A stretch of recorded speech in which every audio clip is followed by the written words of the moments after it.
Hi guys, welcome to another episode of Haunt Talk. In today's episode, we are going to be reviewing Infernum in Terra. There it is. Yeah, Wheeling, West Wheeling, Virginia. West. I was right. Okay. But yes, so this is their third year. We did go through the first year, which would have been, 2019. We did not make it there last year, so we were excited to see because we really were pretty impressed with it the first year that we went, which, of course, like we said, was their first year as well. There are some issues, obviously, first year, so we were excited to kind of see what they've done with it. And it's like, we actually got to talk to, like, I don't know, the owner, whatever, one of the owners, and he said that it's like 90% different than when we were there. So that was going to say, so I was walking through, and of course we'll get into it in the review, I'm like, I don't remember any of this. Well, that's why. That's why. That is why.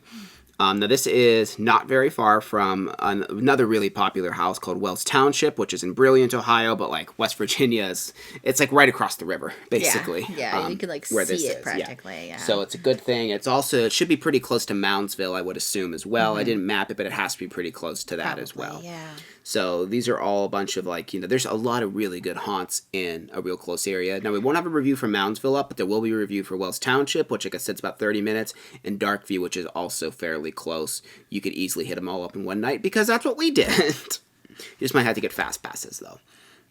Before we get into the review, make sure to check out the other stuff that we do, because haunt season's coming to an end, so there won't be Haunt Talk for a while.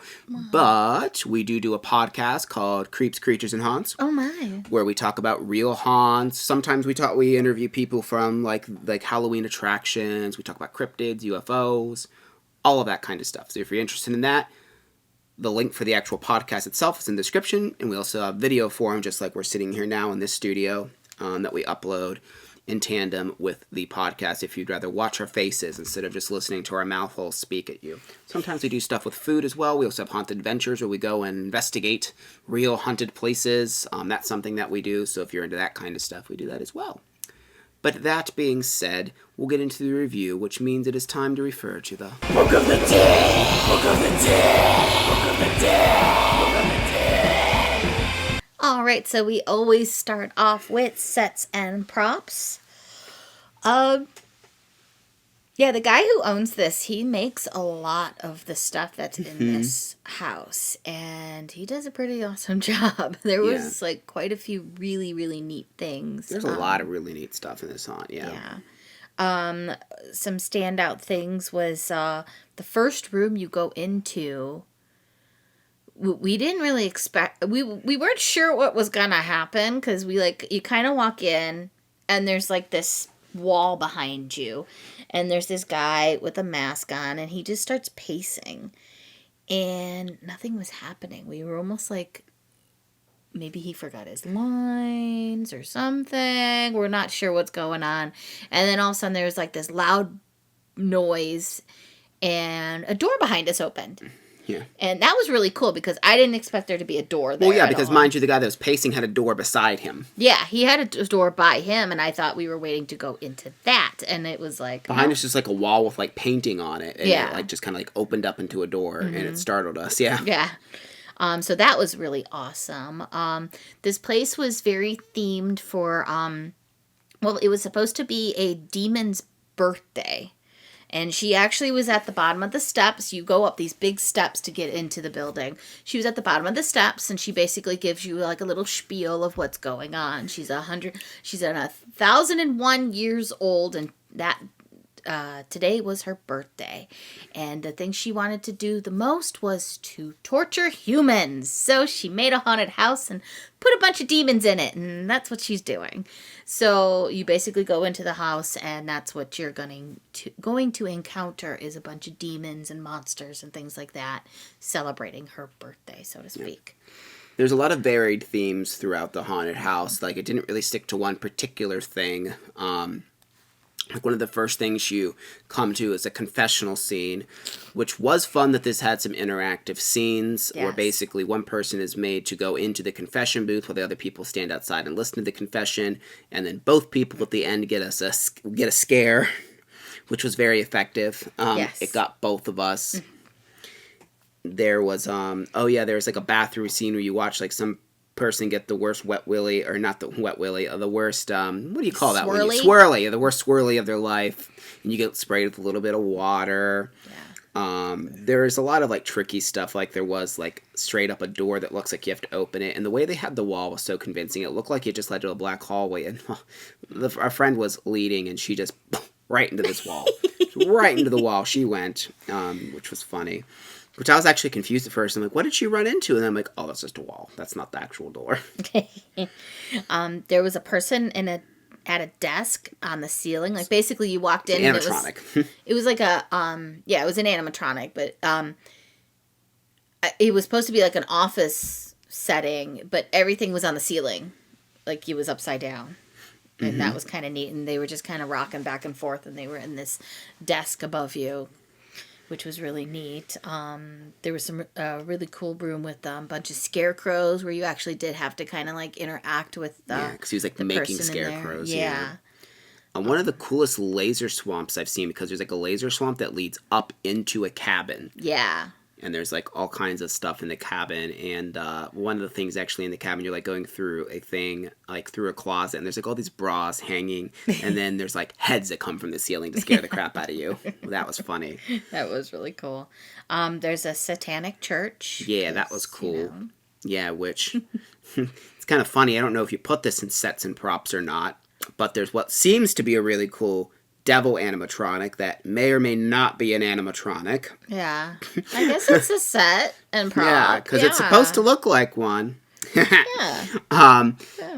They had like some cool like laser like they had like they made it so it looked like you were walking through like doorways made of like lasers, and like the way they had them like swirling on the walls was super trippy and cool. Yeah, and Cam said it kind of felt like we were underwater a little bit because of the way that the lasers were hitting, and there were these weird like windows and stuff like that.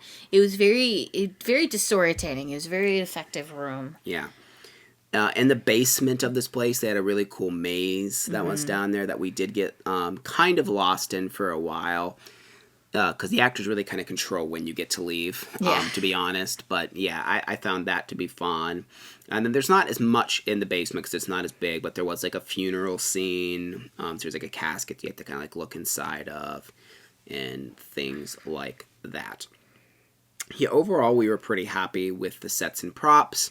There's a lot of like unique things that haven't really seen before. Yeah. There's a couple rooms, like the funeral scene didn't really do much for me, and there's a couple other ones, like the bathroom scene was okay, but like this is kind of awkward, which we'll talk more about in actors, but but overall though, I really enjoyed what was there, and it definitely felt like an improvement as far as like set dressing goes. There's a lot more detail and stuff than there was in the first year. So we did give sets and props a 9. We were very happy with the majority of what we saw. Yes. So that moves us on to actors. Like I said, this is a kind of a story-driven-ish kind of thing where you're going there because this demon wants to torture people for her birthday. And she was like the cue line actor. She was outside and walking and interacting with people. She actually had a button on that said, "It's my birthday," and there was a sign that said "Happy Birthday." And I feel bad because I don't remember what the demon's name was. It was something with an A. Yeah, I don't remember. But they actually had a sign that said "Happy Birthday," and it had the name there too, which was kind of funny. She's real snarky too. She's like, the stuff she would say in line. She was funny. Yeah, she was really fun. And there was that confession booth with I guess it was a priest. I don't know. Or something. She was really, really good. Yeah, she was really cool. I liked her. Very sarcastic and very like, kind of yelling at us and stuff like that. That was pretty cool. The skull guy at the beginning we were talking about, it was kind of strange because, like, and that's one of the reasons we thought maybe something was wrong because, like, he was straight up, like, when we walked in, he, like, kind of walked over closer to us and then, like, bent down and, like, straight up started adjusting his mask and, like, putting it on better. And I'm like, what? Yeah. I actually thought he was about to take it off or something and, like, tell us something. And I'm like, what's going on? Too. Yeah. So it was kind of weird. I was, like, kind of awkward that he, like, just, like, came right up. Instead of, like, going to the corner and adjusting, he, like, walked right up and, like, adjusted his mask. And I'm like, okay. Yeah. That was odd. And it just kind of an awkward silence because he was just pacing and it seemed to go on a little too long. Yeah. Than it probably should have. there, but who knows? yeah, there's a really, probably the creepiest actor was this really just weird, it was like in a room where there was like a body in the middle. It's like kind of like an autopsy or something was going on. And this like guy in this bloody, really tight wedding dress came up and was just saying all kinds of things. His eyes real big, and he would just like stare at you, and he would, I don't know, he was like asking Cam, the other girl in front, questions and stuff, and he would just slowly like let us go a couple steps at a time and walk back and just stare at us like this, just.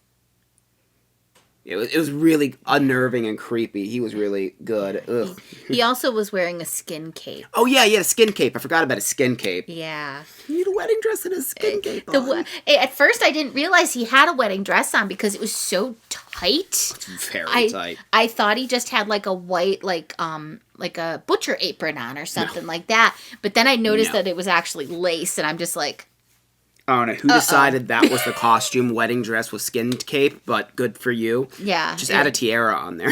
Yes. Yeah. Yeah, actually he did. He needed a tiara. He did needed a tiara. Oh my God. He was very strange. I liked him a lot. He followed me through part of the haunt afterwards. Like he left his room and he was like literally like right here while we were walking down this one hallway and going into the next room and stuff, and he was just with those eyes, like the big scary eyes like you do, and he just standing there, and I'm just like, okay, he's just he was odd. Yeah, he was good. There. Then the guy in the bathroom, that I don't really know what was going on there. He didn't really say much. He kind of just stood in the corner. It's like pressing buttons, it looked like. I don't really know. That was kind of awkward, but then the girls in the maze in the basement were really creepy and really good. Like they were just everywhere, like constantly trying to scare us. They got me a few times, but they kept getting our friend. Like, oh my gosh, they got her so many times. That was really good. There's also a creepy guy that was like stalking us in the basement and all of that kind of stuff. He was like a hillbilly kind of thing. He was wearing like, I don't think he had a shirt on. He was like, he had overalls but no shirt under it. Yeah, so just like the strap. Yeah. So he was pretty cool. And then of course there was like the girl by the coffin, and she had a whole long spiel of making you look in the coffin and stuff. Something about it was like her dead friend or dead sister or something like that. And then of course there's the person that is like, I remember if it was a sister or whatever. And then she like comes out to like for the scare and stuff like that. Except she wanted to play with us. But for actors, there was a couple, especially it was between the bathroom scene and I could be wrong, but it was between that and like the Satanic Church, where there was like 3 rooms in a row that you could tell there was supposed to be someone in there to do something. Yeah, because there was this really cool room. I forgot to mention it in Sets and Props. That had these really cool curtains that were like satanic Bible prints or something like that, and they had like really cool symbols on them and stuff, but nothing happened. It looked like something was supposed to, because I could see like there was something behind this one area, but nothing actually happened, and that was very disappointing. But yeah, there was a few dead spaces. So I'm sure like some people didn't show up for the night or something there, but overall, besides a couple awkward like things that happened with the actors and stuff, we thought they were all pretty good though, especially some of the standout ones which we mentioned, and there was a decent amount of them. We just wish there's a couple scenes, like I think that's like she's saying that something was supposed to happen and we just didn't get to see what it was. But we gave actors a 8.75. So that moves us on to scare factor. This place did have a lot of jump scares, very effective uses of not necessarily like like they were like kind of homemade kind of things. Some were, yeah. They try to separate you. Yeah, they leave quite a bit. I don't think we ever caught up to anybody. No one ever really caught up to us. So they separate pretty well, so that's good. Yeah. They do try to like the guy that was shirtless with the overalls or apron or whatever the heck he was wearing, he did like at one point, like he was kind of stalking me, and he was behind me, and then he came up and he's like, excuse me, let me just go around you because I want to go up there. And he wanted to get him, so he just kind of like went around me and stuff like that, which I thought was funny that he was so polite about it. He was just like, oh, let me just scoot by you, like it was kind of funny. I thought that was kind of cool. It's not very gory, except for like that one room with the the Yeah. guy in the wedding dress. There was some bodies, and there was some stuff hanging in. Yeah, there's a little bit of gore, but nothing like crazy. Like not really like a no. slaughterhouse theme or anything like that. Like it was for the most part. It felt. I mean, there's a lot of different scenes, but it did feel kind of like traditional, like spookiness, and not like hardcore like gore or anything like that. But like, yeah, there was a lot of jump scares, and it was interactive. Like there's things you have to duck under. There's like a. I don't know if there's a claustrophobia ton on this, but they had like this thing you had to walk under. There's like a big inflatable bag that you had to like crouch and walk under and stuff like that. And they do, and the actors will stalk you, and they will separate you from time to time. They will separate you from the scene, like we were saying with the scarecrow in the confessional booth, and then there's like a scare there, so that might freak you out a little bit if they take you away and put you in another room from your group kind of thing. They don't touch, though, so you don't have to worry about that. They're not going to grab you or anything, which I kind of wish they would, but they don't. But overall, we did think it was pretty scary, just because of the amount of like jump scares and the misdirection and how they will separate you and stuff like that. We gave this one a 9 for scare factor. It's probably not something you would want to take someone like real young to. Yeah. Yeah, just because it is pretty high intensity in the way like the scares and just the way the place is designed is very like disorientating and stuff too. So that brings us to value. It was $15 to get in. There is a fast pass option, but you have to get it online. Yeah. And it is $25 for that. It took us about 18 minutes to get through. Yeah. And, it could be longer with the maze and that if they keep you in there. So, yeah, but 18 to 20 minutes is a safe bet to say what you'll spend in this place. So we thought that was actually pretty good. Yeah, for only $15 and for the quality of the haunt in that. And I do think this is probably because Wells Township, it tends to be like areas when there's like the most popular haunt that's in the area, a lot of places will be close to that haunt's price. Yeah. Like we were using like Philadelphia when we were there because like Bates Motel in Penhurst like are like $50. So like every place tries to charge $50. And this is like the complete opposite end of the spectrum. Yeah. Where it's like Wells Township is dirt cheap at $14 and $15 is still crazy cheap for what this offers. So yeah, it's amazing to me that you can go and hit up this and Wells and Darkview and all of that, and for the same amount as going to one haunted house in. It's insane, and most of these I enjoyed better, at least on a fun level. Yes. Like, than most of the ones we did there. But yeah, for value, we did give them a 10 because it's just amazing value, yeah. So that brings us to our overall score, and we did give them a 9. It's a pretty good haunt to check out. Yeah, it's really good, and he said that this year's show is, the owner said that this year's show is good, but next year's show, he said, is going to be amazing, and I thought this show was pretty dang good, so I'm really excited if he's saying that next year's show is supposed to be so much better, what it is going to be like. And they also are, I guess, doing a Valentine's Day and a Christmas haunt, so check their webpage and Facebook and all that stuff for that if you are interested in going to a special season event. We don't know for sure if we'll be able to go to one of those, but we definitely want to do a couple special events this year. We're just not sure which ones we're going to be able to make it to because, again, you only have like 1 or 2 nights to do the special event, so we can't do many of them. Because especially like if we want to do this one and one that's in Akron, we can't do those on the same night. They're too far to get to both. Yeah, no. But yeah, if you're interested in the special events, make sure to check that out. Also, you should like this video. Leave us a comment. We really like hearing from you guys. We heard a lot from you during the giveaways, so it's nice if you would continue to leave us comments. It helps with the algorithm. It helps support us. Also, if you want to support us, check out our Patreon. We have that. We have a whole bunch of different tiers and different things you can get for different tiers that you want to be a part of. That would be super cool. Also, make sure that you're subscribed and ring the notification bell so you don't miss any upcoming videos. Thank you very much for watching, and we'll see you in the next one. Bye.